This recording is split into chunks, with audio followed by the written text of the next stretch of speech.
Our next topic that we need to understand is mechanism of chemical reaction of benzene.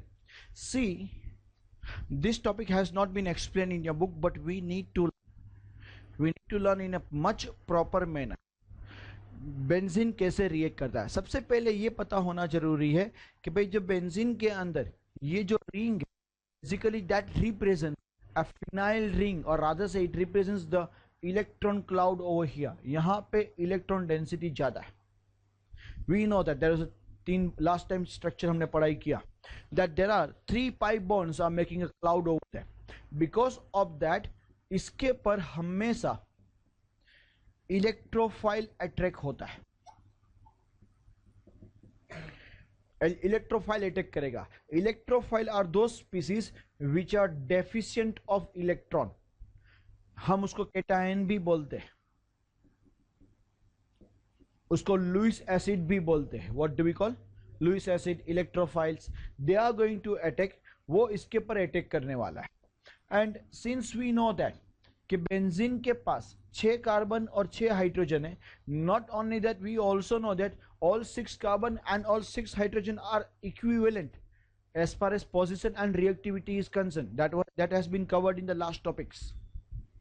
So since they are equivalent, इसके पर जब reaction होने वाला है इस तरीके से होगा. A प्लस इसके पर अटैक करेगा, दिस A प्लस वो यहां पे आएगा एंड बिकॉज ऑफ दैट हमें इस तरीके का एक बॉन्ड देखने को मिलने वाला है. ये हाइड्रोजन यहीं पे रहेगा, यहां से A प्लस उसके नजदीक में आएगा. जब A प्लस नजदीक में आता है तब ये जो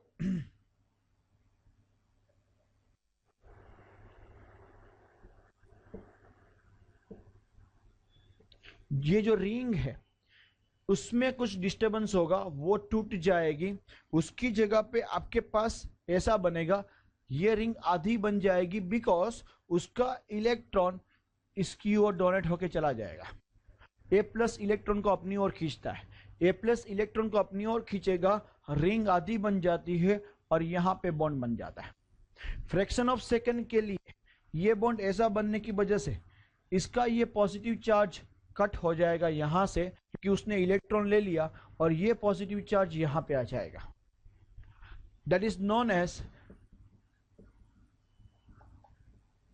इंटरमीडिएट कंपाउंड. वो अनस्टेबल है, खाली फ्रैक्शन ऑफ सेकंड के लिए ही आपको देखने को मिलने वाला है. उसके बाद वो अनस्टेबल होने की वजह से तुरंत ही और एक स्टेप बनेगा और यहां से ये वाला हाइड्रोजन जो है वो बाहर निकल जाएगा अपना इलेक्ट्रॉन बेंजीन को देते हुए. क्या करेगा? अपना इलेक्ट्रॉन बेंजीन को. इसलिए यहां पे बेंजीन की रिंग पूरी हो जाएगी अच्छी तरीके से एंड यहां पे ए जुड़ेगा और ये जो हाइड्रोजन है अपना इलेक्ट्रॉन छोड़ता हुआ चला गया है, इसलिए H प्लस के फॉर्म में बाहर निकल जाएगा. स्टेप बाय स्टेप रिएक्शन क्या हुआ? A प्लस ने अटैक किया. Why A plus will attack? Because it is electron deficient, जिसको हम इलेक्ट्रोफाइल बोलते हैं. बेंजीन के पास काफी ज्यादा इलेक्ट्रॉन है. सिंस काफी ज्यादा इलेक्ट्रॉन है इसीलिए ये अटैक करता है. फ्रैक्शन ऑफ सेकंड के लिए आपको एक इंटरमीडिएट कंपाउंड देगा जो अनस्टेबल है एंड उसमें से आपको H प्लस बाहर देखने को मिलेगा. H plus will go out and ये रिएक्शन मिलेगा. ऐसे रिएक्शन को हम बोलते हैं इलेक्ट्रोफिलिक सब्स्टिट्यूशन. याद रखना, बेंजीन के जितने भी रिएक्शन हम देखने वाले हैं वो इलेक्ट्रोफिलिक सब्स्टिट्यूशन होगा. इलेक्ट्रोफिलिक सब्स्टिट्यूशन का मतलब ये होता है कि यहाँ पे बिकॉज इलेक्ट्रोफाइल्स अटैक कर रहा है और वो हाइड्रोजन की जगह पे सब्स्टिट्यूट होके आ रहे हैं, इसीलिए उसको क्या बोलते हैं? Electrophilic substitution reaction.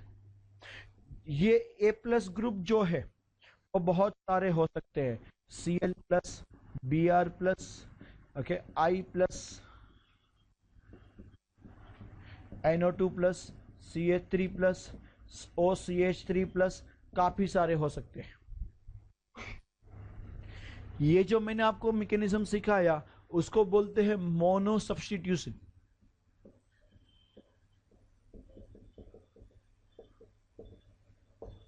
यहां पे हो क्या रहा है, मोनो सब्स्टिट्यूशन हो रहा है, मतलब एक एज को निकाल के एक ग्रुप ऐड हुआ। उसके बाद क्या होता है जरा ध्यान से समझना, आप लोग मेरी चीज जरा ध्यान से समझना ना। Will continue further. सी, हमने मोनो सब्स्टिट्यूशन किया, ये मोनो सब्स्टिट्यूटेड बेंजीन है।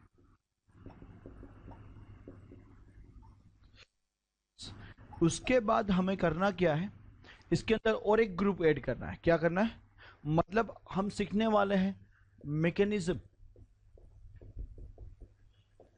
Of di substituted benzene.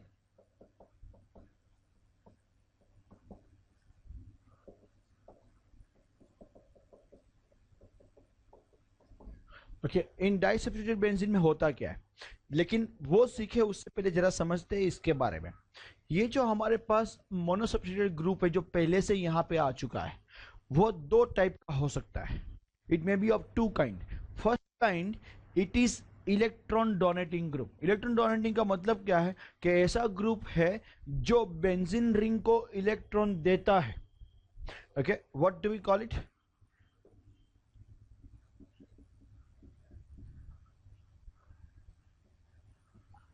Electron donating group.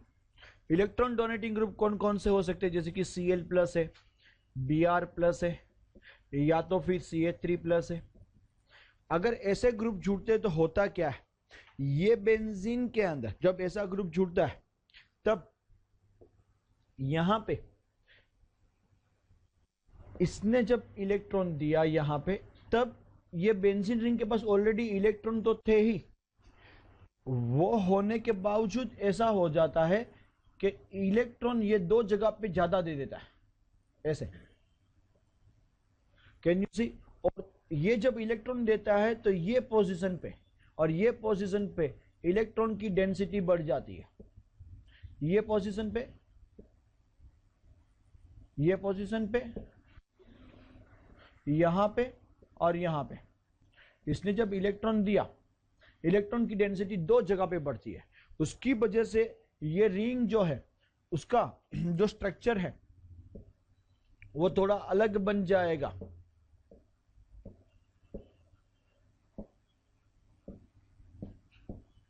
ये जो रिंग है वो रिंग थोड़ी अलग बन जाएगी और आपको ऐसी रिंग देखने को मिलेगी। यहां पे, यहां से इस तरफ डेंसिटी ज्यादा हो जाएगी। I am sorry, let me draw it again.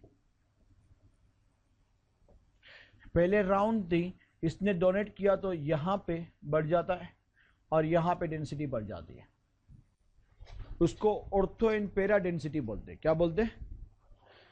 And उसकी वजह से जब दूसरा ग्रुप इसके पर अटैक करता है ए प्लस, अब तक तो एक ही हुआ था, इलेक्ट्रॉन डोनेट था, तो वो ए प्लस ऑर्थो पे एंड पैरा पे अटैक करेगा। कहां पे अटैक करेगा? Ortho and para. Because of that हमको ऐसा मिलने वाला है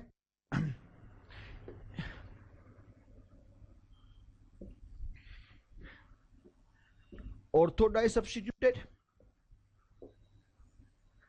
प्लस पैरा डाई सब्स्टिट्यूटेड। क्या हुआ, यहां पे जो पहले से ग्रुप जुड़ा हुआ था वो इलेक्ट्रॉन डोनेटिंग था, उसने इलेक्ट्रॉन डोनेट किया, डेंसिटी बढ़ गई कहां पे? ऑर्थो एंड पैरा पोजीशन पे। एंड बिकॉज ऑफ दैट जो इलेक्ट्रोफाइल दूसरी बार अटैक कर रहा है वो कहां पे अटैक करने वाला है? ऑर्थो एंड पैरा पे। एंड ऑर्थो एंड पैरा पे अटैक करता है, इसलिए ortho para di substituted benzene मिलता है आपको। आपको क्या मिलने वाला है? Ortho para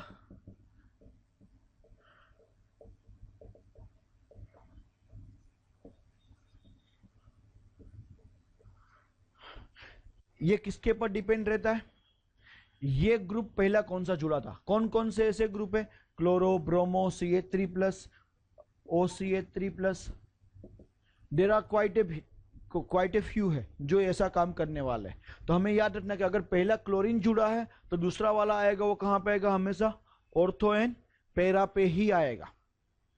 are you following this? इसको पॉजिटिव इंडक्टिव ग्रुप बोलते हैं।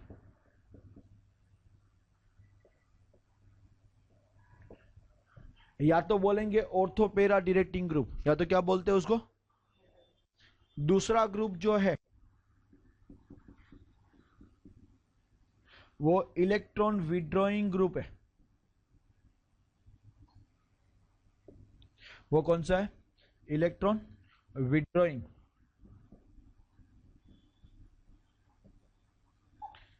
एग्जाम्पल जैसे कि SO3H प्लस पहले से जुड़ा हुआ है, NO2 प्लस जुड़ा हुआ है, या तो फिर COOH प्लस जुड़ा हुआ है, लाइक दैट।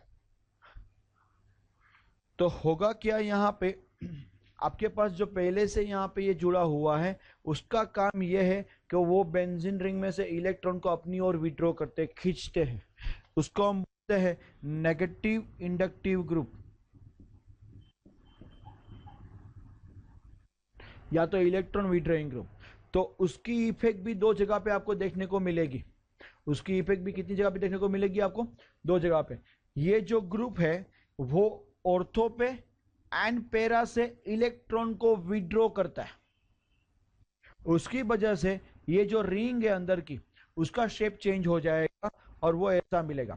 पहले ऐसा था, राउंड था, उसकी जगह पे वो दो जगह से इलेक्ट्रॉन खींच लेगा, ऑर्थो एंड पैरा से, तो वहां पे डेंसिटी कम हो जाती है, लाइक दिस।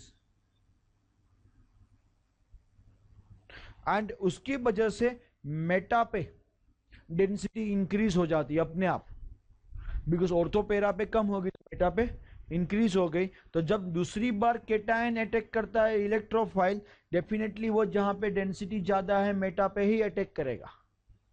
कहां पे अटैक करेगा? मेटा पे। तो उसकी वजह से जब आपको दूसरा डाइसब्स्टिट्यूट ग्रुप मिलता है तब वो ऐसा मिलेगा कि ऑलरेडी एक ग्रुप तो था, सेकेंड ग्रुप जब आएगा तो वो मेटा पे ऐड होगा। उसको मेटा डाइसब्स्टिट्यूटेड बेंजीन बोलते हैं।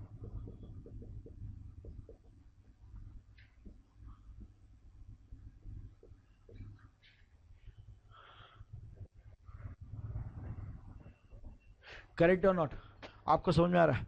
तो ये ग्रुप डिटरमाइन करता है पहले कौन सा ग्रुप जुड़ा हुआ था। अगर वो इलेक्ट्रॉन डोनेटिंग है तो दूसरा आने वाला ग्रुप ऑर्थो एंड पैरा पे ही आएगा।